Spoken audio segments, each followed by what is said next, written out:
Okay, seems we have to do at least a little bit of fast-forwarding in this game, if only because getting killed is a bit of a pain.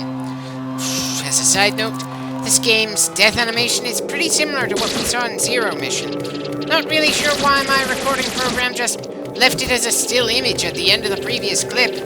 Anyway, time to do the slow climb to regain that missile upgrade. Sure, it's minor, but I'd rather deal with it while I still remember it. Besides, that gives me some more time to think about how I'm going to deal with that boss. Certainly a surprise that we ran into it at all, considering I only remember dealing with Metroids in this fan remake. Still, I think we got pretty close to killing it last time, and we'd seen everything it had to offer us. Just need to do a better job remembering what eye color means what attack.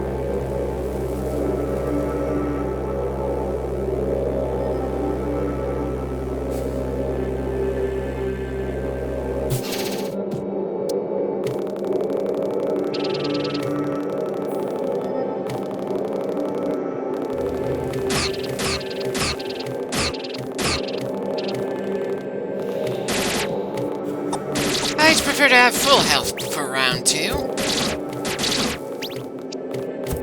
And just to be on the extra safe side, we'll save before doing it, so if I die again, I won't have to go grab that missile upgrade again.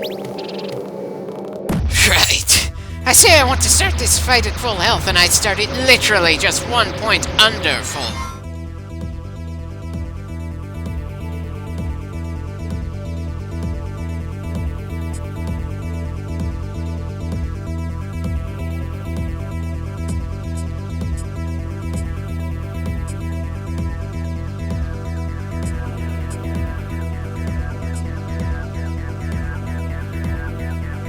Wait, he thinks we stole the gear that we've installed onto our suit?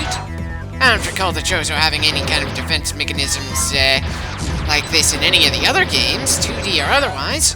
So that explanation feels like complete fan wankery.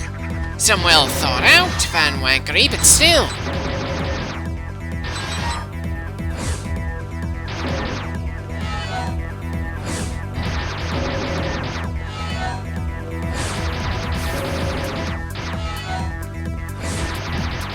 Well, at the very least, we've learned what each eye color will throw at us and how the attacks move.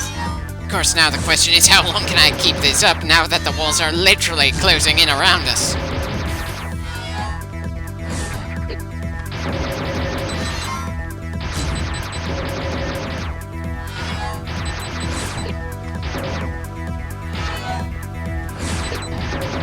Not a good sign that I went immediately from untouched to getting hit that rapidly.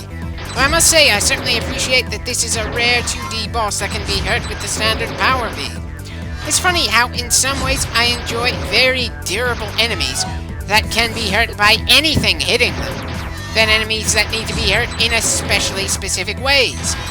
I'm looking at you, Kraid and Crotty Robot, and I'm not even gonna get into my annoyance at Mother Brain again in this game.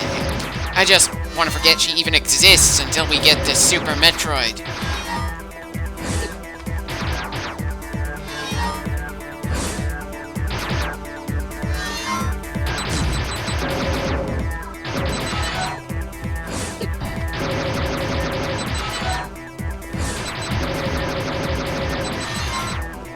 Really wish there was something other than just how close the walls are to us as an indicator for just how much damage we need to inflict to finish this fight.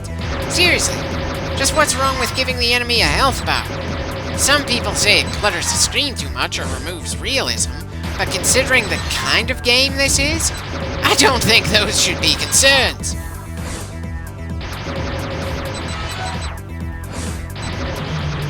Anyway, that takes care of that boss. Apparently second time's the charm. On to our regularly scheduled Metroid Genocide. Though, maybe genocide is too strong a word considering how few of them there are in this game. Hell, even if I combined this game and Nintendo's official remake, I'd still have less than 100 Metroid kills overall.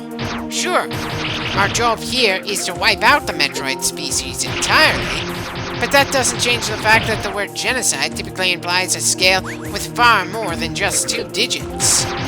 In pure gameplay terms, there's no way you can have one person go chasing after millions, or even thousands, considering we want the Metroids to come across as pretty damn dangerous. Given how Nintendo games generally go, I can't find it in me to be all that annoyed by the various conflicts not having the proper scale, giving the supposed scope of the stories in each franchise. For example, with Metroid, it's damn hard to give a damn about the fact that things are supposed to be galactic in scale, when the lone woman in hyper-advanced armor is there to kick copious amounts of ass and do a good deal of exploring while doing it, and has been doing so since around the 80s. And while it would be similarly difficult for me to have all that many complaints about the Mushroom Kingdom and how it is run in the Mario games, Nintendo is just not the kind of company that really tries all that hard to get you super sucked into the lore of a given world outside of Legend of Zelda or Fire Emblem, as far as I know. And even there, Okay, for some reason wasn't expecting barriers to us climbing this early on. Hell, I thought the only barriers to the Spider Ball in Metroid 2 are how long it takes and whatever stuff that the Nintendo remake will end up introducing. Guess I shouldn't really consider it brokenly good in terms of letting us get around in a given room. Wonder why I misremembered it as being so damn impressive in this game. Or is it just the fact that until the 3DS remake came out, this was the only 2D game that had the Spider Ball? Or did part of my brain just want to give one of Metroid 2's signature things that ended up being used to a degree in the Metroid Prime games some more credit than it actually deserved?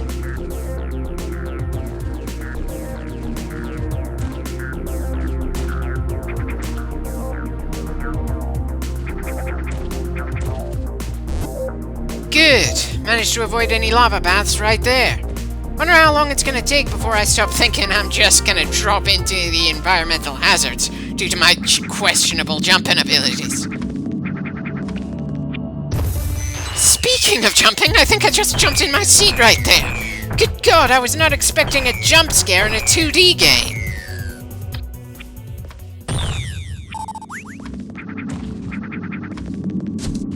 Yeah.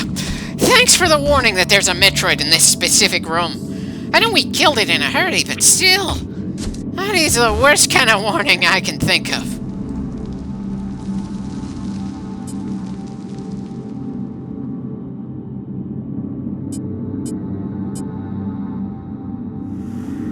Does this mean we've got another robot we're gonna have to fight in this area? Or is it some other machinery we're gonna have to worry about? Something that makes the terrain more dangerous than the rocks we've generally been moving across and the random bits of lava or acid? Because if I was in the mood to deal with conveyor belts, I'd have given Mega Man a try.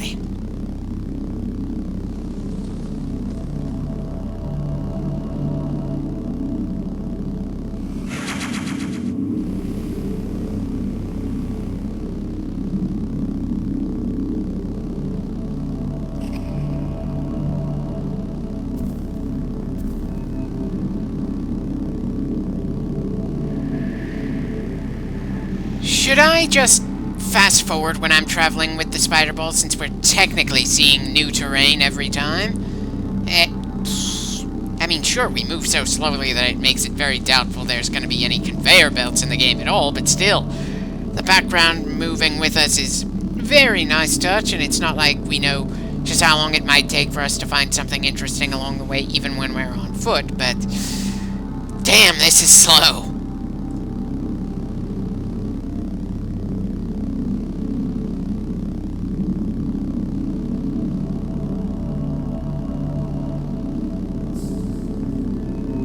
Speaking of interesting, on to the next Metroid fight.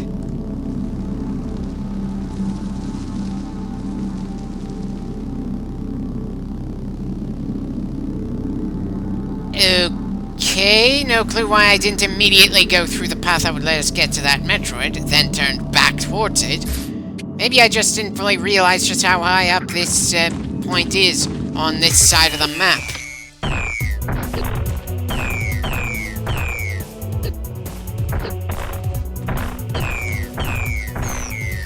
Definitely not too much trouble killing this form of Metroid in this game at all.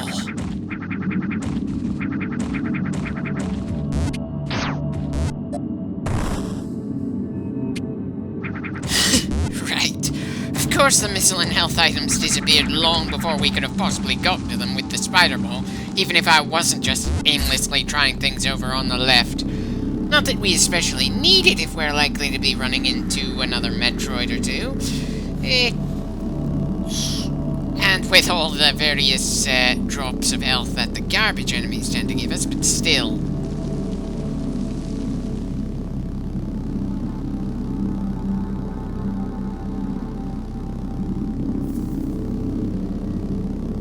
Is it just me, or does the animation of the spider ball moving not match the direction we're actually moving in? It's one of those little details that itches at you even if you don't consciously notice it, or if it even really matters all that much. Okay. Not currently in the mood to contend with those crawlers and the spikes on the wall at the moment. Besides, I kind of vaguely remember that specific area at least a little.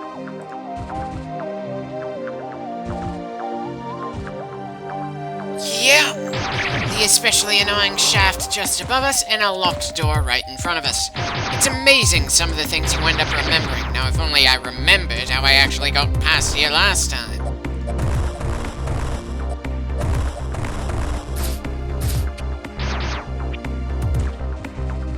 Unfortunately, I didn't remember just what those bloody Chozo things in the semi-background are supposed to be for.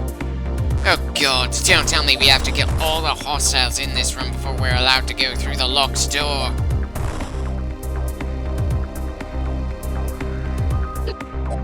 Yeah, that's about why I didn't bother trying from above either. It's just a whole lot of pain, with not a lot of gain.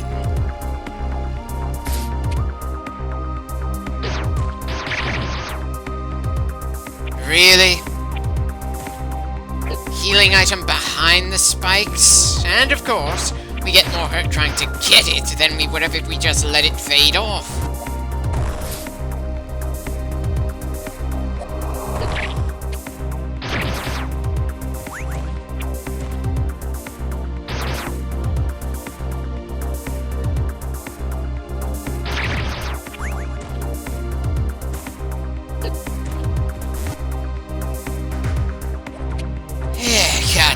Apparently all that trouble didn't make the shield over that door breakable. Well, I'm out of ideas considering the barriers around here, though I suppose it's about time they sent us a brain teaser like this one, considering how easy it's been to find our way across the rest of the areas so far.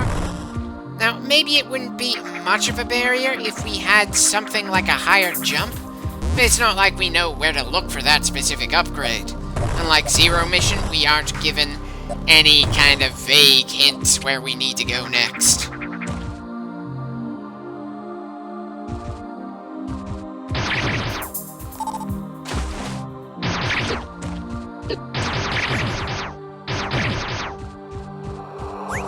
at least going underwater is letting us heal. I suppose that's something.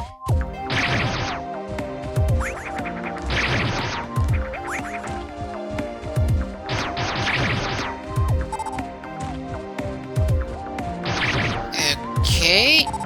Part of me wants to say this is a crashed ship, the other wants to say this is part of the filtration system, but for some reason it's blocked off.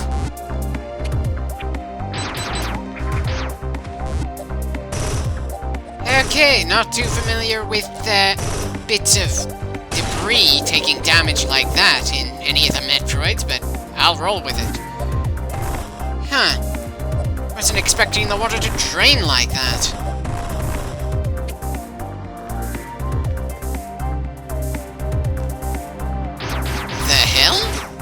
What even is this place supposed to be?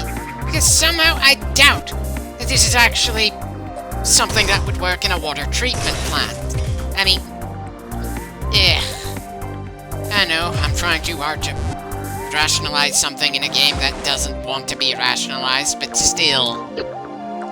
Seriously, you got water levels dropping whenever we destroy those rotor things, which seem to be drawing water towards them, which Seems pretty counterintuitive to me. I know I already said I don't take certain things into account when playing Nintendo games, but come on! I'm pretty sure some laws of physics are being messed with here, and not in a fantasy technology way.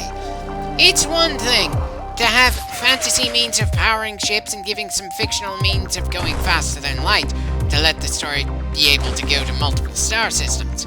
It's another to have some kind of barrier that pulls water towards it, but for some reason water doesn't actually drain away until that thing drawing it in has been destroyed.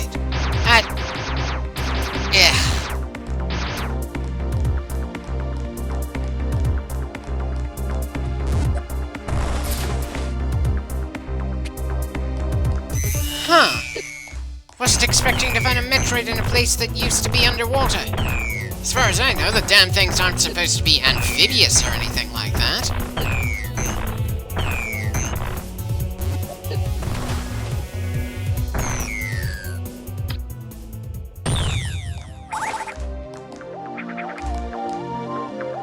Well, this device here certainly looks important somehow.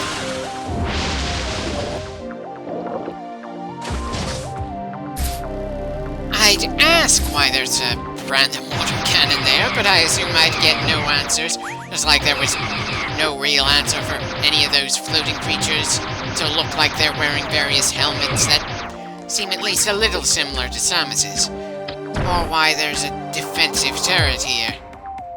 Or why there's a Chozo statue with nothing in its hands. I've got so many questions right now, and no way to answer any of them.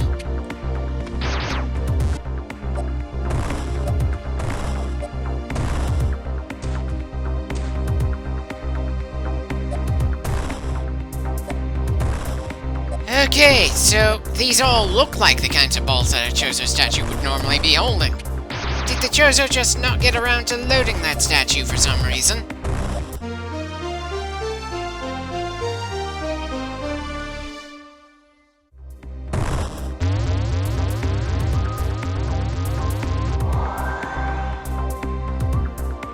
Okay, as much as I appreciate the increased durability, I don't see how that gets us to the next area we need to go to.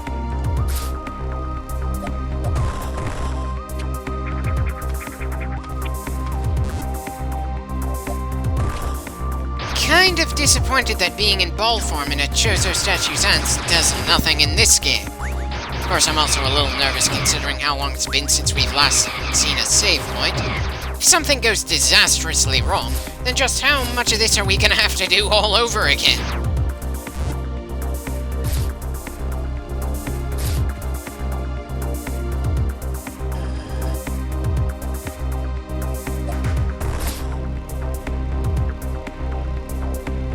For some reason, I thought we'd have to start bombing at random bits of the ceiling to find our way to that next upgrade. Of course, that doesn't change the fact that I'm clueless where we need to go next, but I'll take what I can get at this point.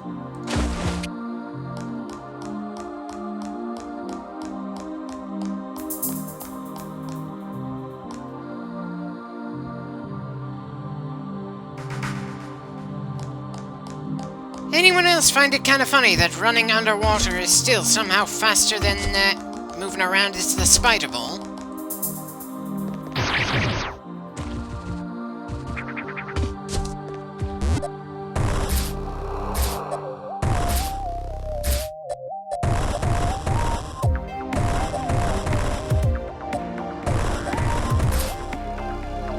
Somehow doubt we'll find anything this way, but no harm in checking.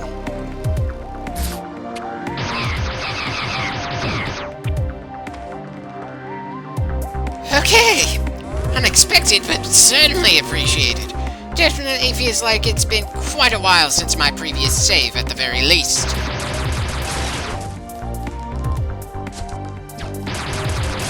Okay, were we expected to come in from a different angle or something? Or are all these guns meant to be aimed at something pretty damn dangerous on the other side?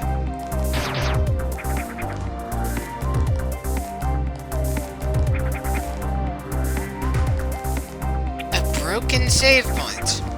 That's definitely a new one, and pretty ominous at that.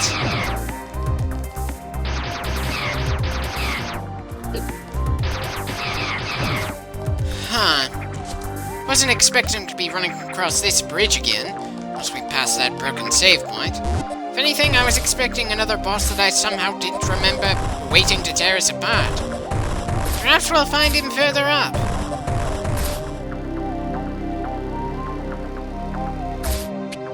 Again, I really wish that the non-bosses in Metroid felt like something to actually feel at least a little menaced by. Maybe part of my brain keeps connecting Metroid with Resident Evil, and remembers that even the most basic of foes in Resident Evil were something worth worrying about to a degree. I know, outside of Metroid Fusion, this series doesn't really touch horror all that much. It's more focused on exploration and the occasional bit of combat, rather than make you constantly feel nervous. And for some reason, I've always ended up comparing Metroid with Resident Evil instead of Halo, when I know plenty of people who would compare Halo to Metroid. No clue why. Yeah. I mean, after all, it's not like Monty made an awesome thing that involved Metroid and Resident Evil. It was Metroid and Halo with Haloid. Don't get me wrong, I enjoyed watching that, and will suggest anyone who's a fan of both series to go and watch Haloid. But thinking that Halo and Metroid are very close to one another, due to the sci-fi settings, the main characters constantly wearing power armor, and a well-done fan animation, doesn't feel quite right to me.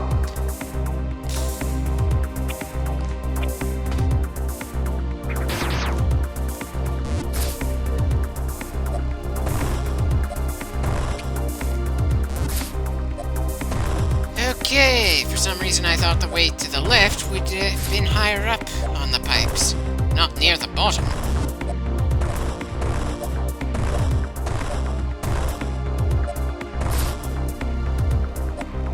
Yeah, the spider ball is definitely making our paths a lot more convoluted. I swear I had a hard enough time figuring my way around before we could hang off the ceiling.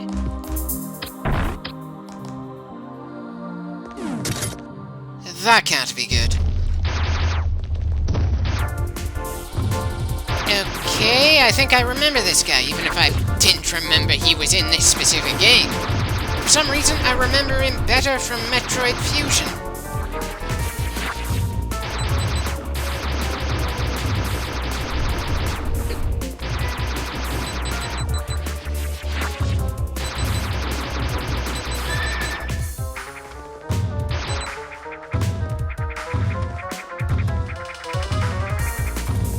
Oh shit! Would have been embarrassing to just jump onto him after I managed to dodge his rollout there.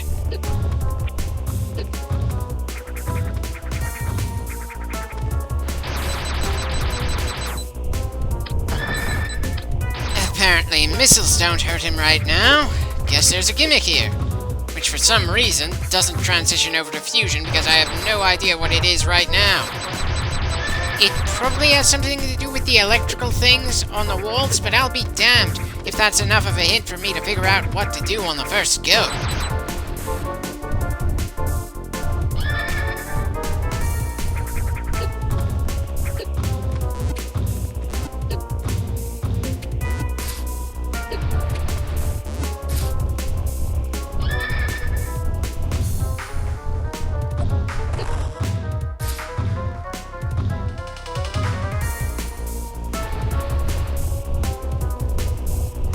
Okay, so if we hang on the wall, he can't hurt us at all.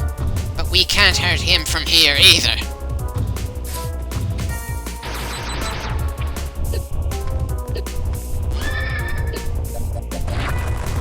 Ah, so bombs make him bounce upwards just like we would for some reason. You'd think I'd remember something like that, since I've been a little annoyed that bombs haven't had more of an effect on boss fights in this series so far.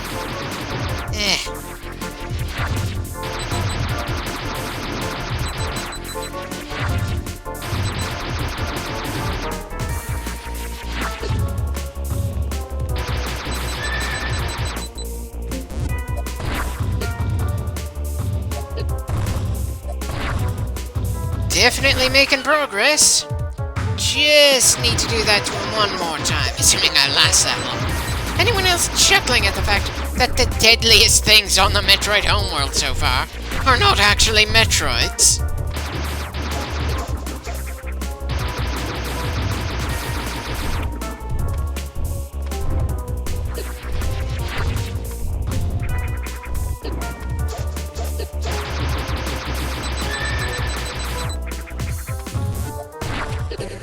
Oh, so close to beating him on the first try.